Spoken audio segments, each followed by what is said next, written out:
여러분 그 프리퀄이라는 단어를 혹시 들어보셨습니까? 네. 어떤 분들 좀 많이 생소할 수 있는데요.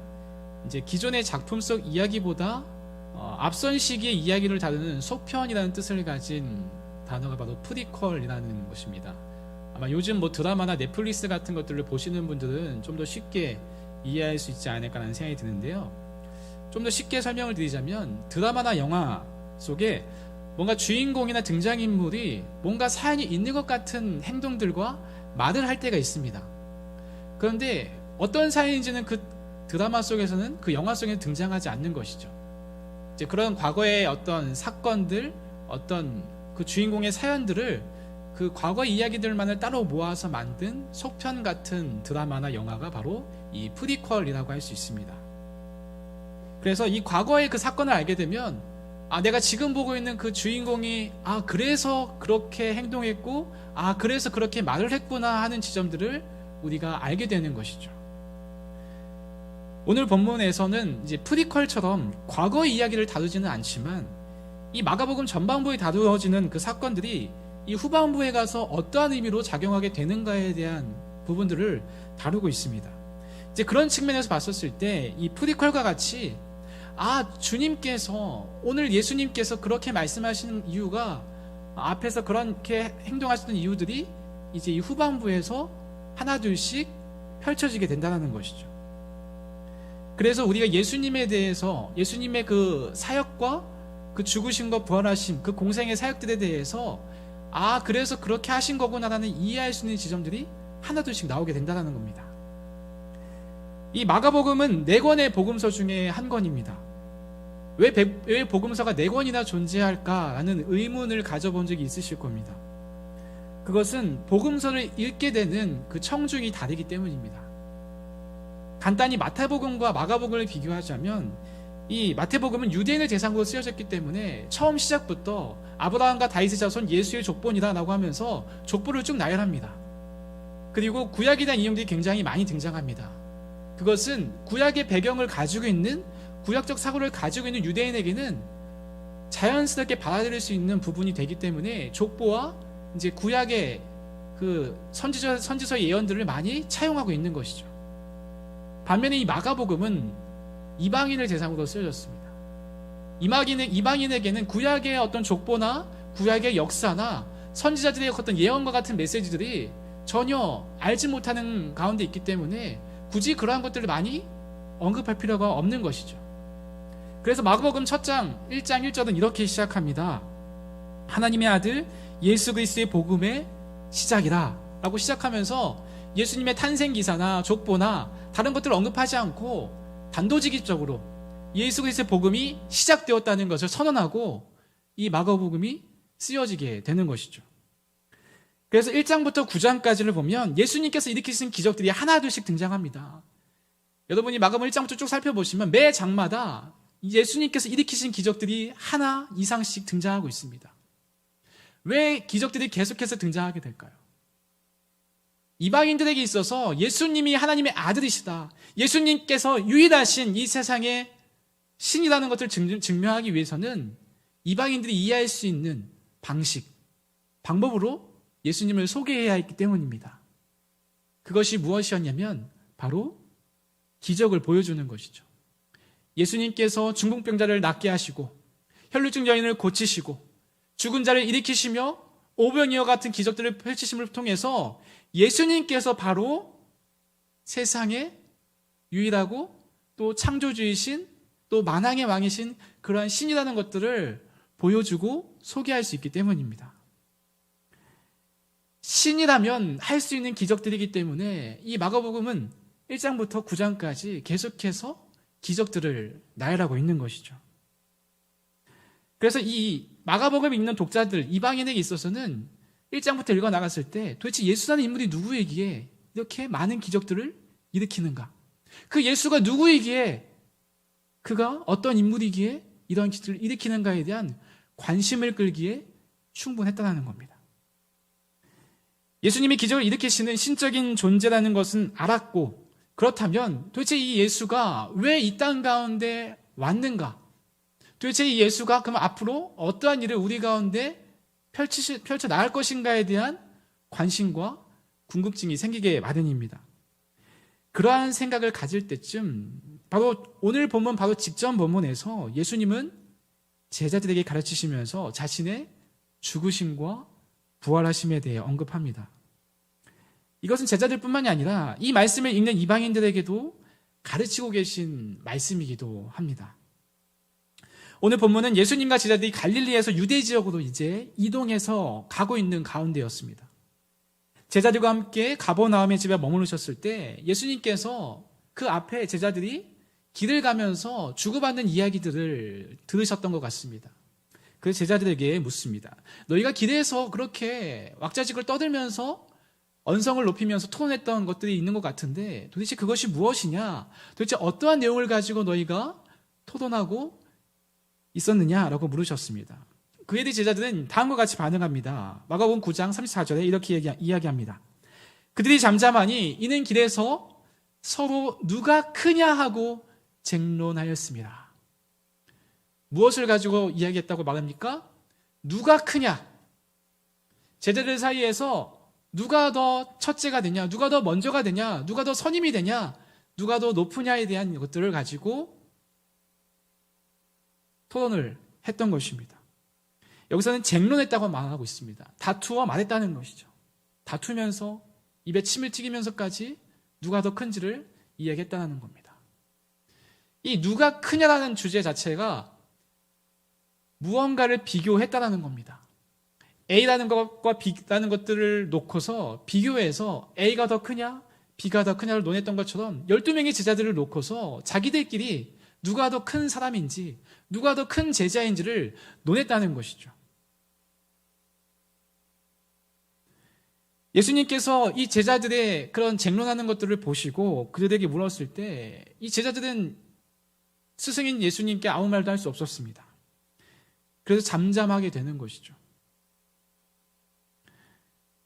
이 논쟁의 구체적인 내용은 기록되어 있지 않지만 예수님의 오른팔, 왼팔, 예수님의 오른편에 앉을 자가 누구냐, 왼편에 앉을 자가 누구냐에 대해서 논쟁을 했을 것입니다. 예수님께서는 이러한 제자들의 어떤 그러한 모습을 보시고 다시 불러 모으시면서 이들에게 가르치시면서 이렇게 말씀하십니다. 마가복음 9장 35절 말씀입니다. 예수께서 앉으사 12제자를 불러서 이르시되 누구든지 첫째가 되고자 하면 무사람이 끝이 되며 무사람을 섬기는 자가 되어야 하리라 하시고, 이 무사람이 끝이 되어 무사람을 섬기는 자가 큰 사람이라고 이야기합니다.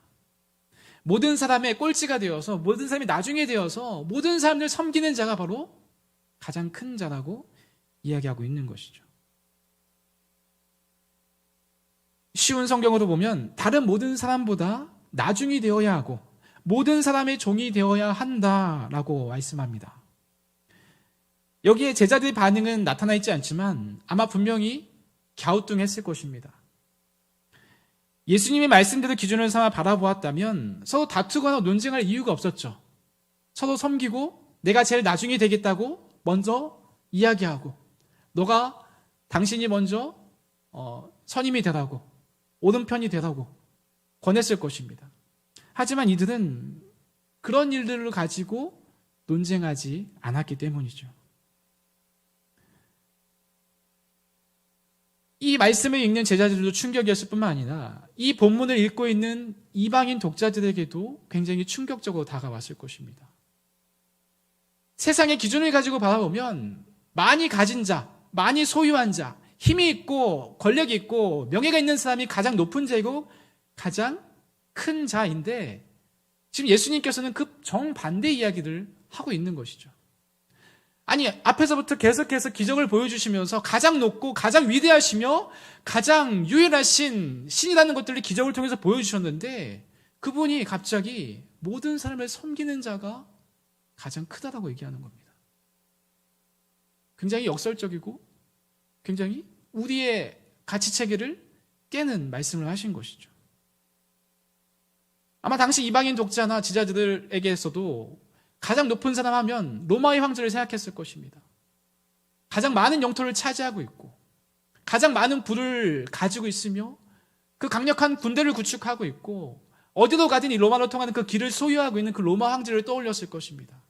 그게 가장 큰 자의 어떤 표본과 같은 모습이었기 때문입니다. 그런데 지금 예수님께서는 그러한 모습을 가장 큰 자라고 얘기하는 것이 아니라 가장 나중이 되고 또 가장 남들을 섬기는 자가 바로 가장 큰 자라고 이야기하고 있기 때문입니다. 이 세상의 기준과 가치를 가지고 바라보면 이 황제와 같은 이미지를 가진 자가 높은 자이지만 지금 예수님께서는 그 반대로 얘기하시는 거죠. 예수님을 따르는 제자들은 하나님의 기준과 방식이 아닌 세상의 기준을 가지고 가장 높은 자리에 대한 욕심을 가지고 서로를 저울질하고 있었던 것입니다. 베드로가 크냐, 야고보가 크냐, 요한이 크냐. 예수님은 계속해서 제자들에게 이렇게 말씀합니다. 마가복음 9장 36절 37절 말씀입니다. 어린아이 하나를 데려다가 그들 가운데 세우시고 안으시며 제자들에게 이르시되 누구든지 내 이름으로 이런 어린아이 하나를 영접하면 곧 나를 영접함이요. 누구든지 나를 영접함이 아니요 나를 보내신 이를 영접함이니라. 당시 어린아이는 인격적인 대우를 받지 못했던 부류에 속했습니다. 여자나 또 나이 든 노인과 같이 전혀 대우를 받지 못했던 부류 중에 하나였죠. 그런 어린아이를 하나를 이 제자들 가운데 데려오시고 이 아이를 안으시면서 제자들에게 가르쳐 주십니다. 이런 어린아이 하나를 영접하는 것이 곧 나를 영접하는 것과 같다고 말씀합니다. 나를 영접하는 것은 곧 나를 보내신 이를 영접하는 것, 하늘에 계신 하나님 아버지를 영접하는 것과 같다라고 말씀합니다. 이런 말씀을 우리가 듣다 보면은 우리의 가치가 혼란을 느낄 때가 있습니다. 모든 사람의 종으로 살아가는 사람이 어디 있으며 모든 사람의 꼴찌가 되기를 원하는 사람이 누가 있겠냐라고 물을 때 주님께서는 이렇게 말씀하실 것 같습니다. 마가복음 10장 45절 말씀입니다. 인자가 온 것은 섬김을 받으려 함이 아니라 도리어 섬기려 하고 자기 목숨을 많은 사람의 대속물로 주려 함이니라. 주님께서 자신이 그렇게 살아오셨고 지금도 살고 계시며 앞으로도 그렇게 살아가실 것입니다. 그래서 바로 직전에 죽으시고 부활하실 것을 말씀하신 것이죠. 내가 온 것은 섬김 받으려고 온 것이 아니라는 거예요. 섬김 받아 마땅한 분임에도 불구하고 섬김 받으려 하는 것이 아니라 도리어 섬기려 왔다라는 것입니다. 이해가 되지 않죠. 이해가 되지 않을 수 있습니다. 제자들은 처음에는 이해하지 못했습니다. 그들이 생각한 그리스도, 그들이 생각한 기름 부음 받은 자, 우리를 구원할 그 구원자의 모습은 예수님의 모습과 예수님의 방식과는 달랐기 때문입니다. 처음부터 그들은 왜 예수님께서 그렇게 하셔야만 했는지를 알지 못했습니다. 그러나 그들도 주님의 말씀에 참 의미가 무엇인지 나중에서야 깨닫게 된 후에는 예수님의 말씀과 같이 모든 사람의 종이 되어 모든 사람을 섬기는 자로 살아갔음을 우리는 신약 성경의 말씀을 통해서 확인할 수 있습니다. 누가 크냐라는 논쟁을 벌였던 제자들처럼 오늘을 살고 있는 우리들도 누가 큰지에 대한 서로 비교하며 저울질하는 모습들을 많이 보게 됩니다. 누가 더 높은가? 누가 더 많이 가졌는가? 누가 더 좋은 학교를 다녔는가? 누가 더 좋은 차를 가지고 있는가? 누구의 자녀가 더 뛰어난가? 누구의 집안이 더 나은가를 가지고 서로 비교하고 저울질하면서 안심하고 안도하거나 때로는 부러워하고 또는 아쉬워하고 속상해하기도 합니다. 어떤 분들은 이런 생각을 가지고 있는 분들도 계실 겁니다. 저는 높아지고 싶은 생각이 없는데요. 저는 큰 자가 되고 싶지 않습니다. 지금도 충분히 만족합니다. 라고 생각하는 분들도 계실 것입니다. 우리 모두 다 표면적으로는 그렇습니다. 저도 그렇고요. 그런데 이렇게 한번 생각해 보면 어떨까요? 나도 모르게 내 안에 욕망과 욕구가 있다는 것들을 보게 되는 순간들이 있습니다. 예를 들면 부모님들의 비교가 우리 자녀들을 힘들게 하는 경우도 있습니다. 너희 반 철수는 이번에 1등급을 받았다더라 라는 그 한마디. 너 친구 영희 엄마는 이번에 사위가 백을 하나 사줬다더라. 이런 말 하나가 듣게 되면 굉장히 마음에 큰 부담이 찾아오기도 하고 또 내가 뭔가를 더 해드려야 되는 것은 아닌가 하는 생각을 하기도 합니다. 이러한 말들을 들으면 마음이 어려워지는 것이 사실이죠. 누구 사이는 뭘 해줬는데 우리 사이는 나에게 뭘 해주었는가를 생각한다면 자녀 입장에서는 누구네 엄마는 뭘 해줬는데 우리 엄마는 뭘 해줬는가라고 하면서 서로 비교하게 되고 다투게 되고 제자들이 서로 누가 크냐라고 쟁론했던 것처럼 한 가족임에도 한 교회 지체임에도 불구하고 세상의 가치를 가지고 다투고 비교하며 서로 서열을 나누는 모습으로 얼마든지 우리가 갈 수 있다는 것입니다. 크고자 하는 마음 우리는 없다고 얼마든지 말할 수 있습니다. 저도 마찬가지고요. 그런데 그런 말을 듣게 되면 그런 순간이 찾아오면 나도 모르게 그런 욕망들이 솟구쳐 올라온다는 겁니다. 나에게 그러한 능력이 있었다면, 나에게 그러한 재력이 있었다면, 이 비교하면은 결국 끝이 없습니다. 부모는 자녀에게 잘해주고 싶고 자녀도 부모에게 잘 해드리고 싶지만 내 마음과 다르게 형편이 그렇지 않을 때가 있음을 보게 됩니다. 너무나 안타깝고 너무나 속상합니다. 세상에 어떤 부모가, 세상에 어떤 자녀가 부모에게, 자녀에게 못해드리고 싶은 사람이 어디 있겠습니까? 부러움과 질투, 시기와 욕망, 욕심이 우리의 마음을 자극하게 우리는 내버려두지 말아야 합니다. 그러한 욕구와 욕심들이 우리의 마음을 자극할 때 우리는 주님께서 우리에게 가르쳐 주셨던 그 말씀들을 다시 한번 돌이켜 보아야 한다는 것이죠. 부러울 수 있고 질투가 날 수 있습니다. 그러나 그러한 것들로 우리 마음을 채워져 가는 것들을 우리는 가만히 내버려 두어서는 안 된다는 것이죠. 남들과 같이 누구와 같이 대접받고 싶다는 그 마음 자체가 우리가 나도 모르게 높아지고자 하는 그 마음이라는 것입니다.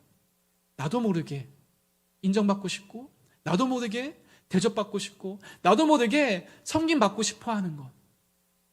대접받으면 너무나 좋거든요. 기분도 좋아지고 섬김받는 것도 너무 좋습니다.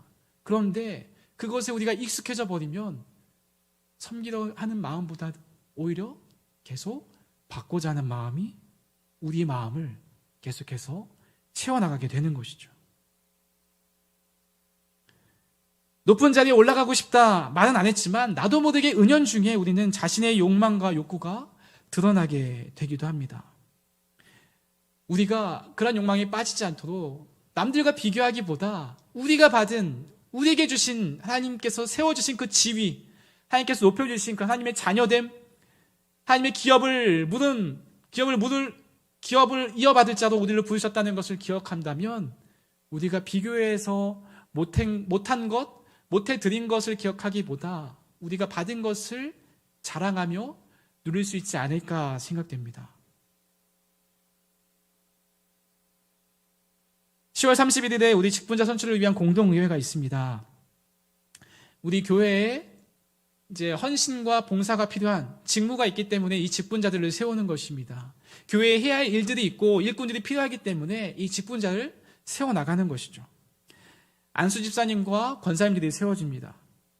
이 직분을 받는다는 것은 큰 자가 되는 것도 높은 자리에 올라가는 것도 아닙니다. 오히려 더 낮은 자리로, 더 섬기는 자리로 나아가는 것이죠. 저도 목사라는 직분을 받았습니다. 저와 같은 목회자들은 이 목양과 말씀 사역에 전념하는 자들이지만 이 직분을 받으시는 분들, 또 이미 직분을 받으신 분들은 교회의 어떤 직무를 감당하면서도 세상에서의 또한 그 역할들을 감당하는 일을 하기에 어떤 측면에서는 저와 같은 목회자들보다 더 힘들고 어려운 길을 가는 것일지도 모른다는 생각이 듭니다. 이 직분을 받으면 내 삶이 확 달라질 것 같지만 획기적으로 달라지지 않았습니다. 제가 목사 안수를 받을 때 그랬습니다. 뭔가 목사 안수를 받으면 뭔가 권위도 높아지고 내가 말씀을 전하면 사람들이 많이 변하고 어떤 은혜를 받을 것 같다고 생각을 했지만 그런 기적과 같은 일들은 벌어지지 않았습니다. 오히려 저에게 주어지는 그 책임감이 더 무거워지고 나의 능력이나 나의 지혜로 그 일들을 감당하는 것이 아니라 하나님께서 이 직분을 허락하셨다는 그 생각들이 점점 차오르게 되는 것을 보게 되었습니다.